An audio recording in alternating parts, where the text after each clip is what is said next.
അതിനുവേണ്ടി ഓട വേണം, അത് വേണം, ഇത് വേണം എന്നൊക്കെ ഇവരെ മെമ്പർമാർ വരുമ്പോൾ അവർ നോക്കാം, അത് ചെയ്യാം, ഇത് ചെയ്യാമെന്ന് പറഞ്ഞു പോകുന്നതല്ലാതെ ഒരു 10 പൈസയുടെ പണി ചെയ്തിട്ടില്ല. ഒരാഴ്ചയായിട്ട് നമുക്ക് ഇവിടെ ആരും ഇല്ലാതെ കിടന്നാൽ ഇങ്ങനെയാണ്. അതാ ഇനി വന്നത്. എന്നപ്പോൾ ഇതാ ഗിരി കണ്ടില്ലേ, പ്രളയം പോലെ കിടക്കുന്നു.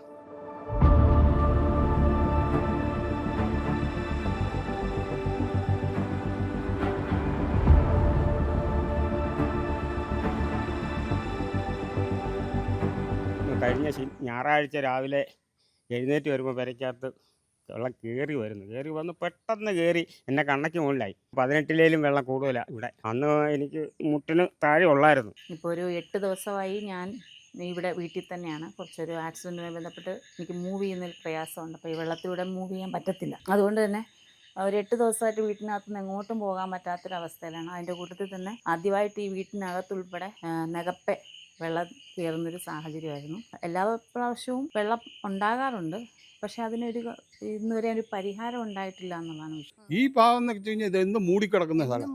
ഇനിയിപ്പോൾ ഈ വെള്ളം ഇറങ്ങിയാലും അങ്ങോട്ട് ഈ വീടിൻ്റെ അങ്ങോട്ട് മാറിക്കഴിഞ്ഞാൽ അവിടെ കുറച്ച് വീടുകളുണ്ട്. 12 മാസവും വെള്ളം അതിൻ്റെ അകത്ത്. എന്നാ വെച്ചാൽ വെള്ളം പോകാൻ ഒരു മാർഗവും ഇല്ലാതെ കിടക്കുന്ന സ്ഥലമാണ്. യാതൊരുവിധ ഇതുമില്ല, യാതൊരുവിധ. ഇതിൻ്റെ മെമ്പർമാരാ ഇവിടുത്തെ നമ്മുടെ പാർട്ടി മാർക്സിസ്റ്റിൻ്റെ, അവരാ ഇവിടുത്തെ പഞ്ചായത്ത് ഭരിക്കുന്നത് വർഷങ്ങളായിട്ട്. പക്ഷേ ഇത് അന്ന് തൊട്ടേ പറഞ്ഞിട്ട് യാതൊരു നിർവാഹവും ഇല്ല.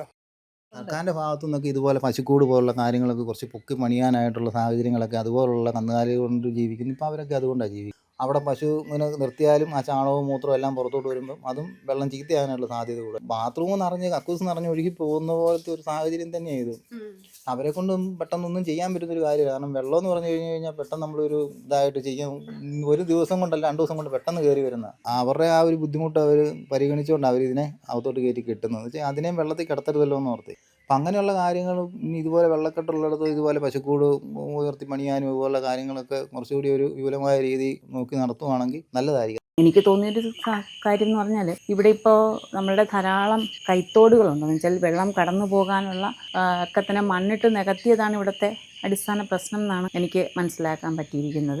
ആ ഒരു പ്രശ്നം പരിഹരിച്ചാൽ എന്ന് വെച്ചാൽ ഈ വരുന്ന മീനച്ചിലാറിലൂടെ വരുന്ന ഈ വെള്ളം മുഴുവൻ വന്ന് ഈ പ്രദേശത്ത് വന്ന് നിൽക്കുവാണ്. മറ്റു സ്ഥലങ്ങളിലെന്ന് വെച്ചാൽ വെള്ളത്തിന് ഒഴുക്കുണ്ട്, അത് കായലിലേക്ക് അങ്ങ് ഒഴുകി പോകുന്നൊരു സാഹചര്യമുണ്ട്. പക്ഷേ നമ്മുടെ ഇവിടുത്തെ വെള്ളം എന്ന് പറഞ്ഞാൽ ഇപ്പോൾ ഈ വന്ന് നിൽക്കുന്നത് ഇവിടെ വന്ന് നിൽക്കുവാണ്. ഒരു ദിവസം ഇഞ്ച് കണക്കിനാണ് ഇറങ്ങിക്കൊണ്ടിരിക്കുന്നത്. എന്ന് വെച്ചാൽ ഒഴുകിപ്പോകാനായിട്ട് ഇടവില്ല. അപ്പോൾ എനിക്ക് തോന്നുന്നത് ഇവിടുത്തെ സർക്കാരും പഞ്ചായത്തും ഒക്കെ ചേർന്നുകൊണ്ട് ഈ ചാലുകൾ വെള്ളം ഒഴുകിപ്പോകാനുള്ള ഇടങ്ങൾ തുറക്കുന്നതിന് വേണ്ടിയിട്ടുള്ളൊരു നടപടിക്രമം ഉണ്ടാകണം എന്നുള്ളതാണ് എനിക്ക് തോന്നുന്നത്. അതിൻ്റെ കൂടെ സ്വാഭാവികമായിട്ടും റോഡ് ഉയർത്തിക്കൊണ്ട് ഈ പറഞ്ഞ വിഷയങ്ങളൊക്കെ ഒന്ന് പരിഹരിക്കുകയാണെങ്കിൽ ഉറപ്പായിട്ടും ഇവിടുത്തെ വെള്ള പ്രശ്നം പരിഹരിക്കും.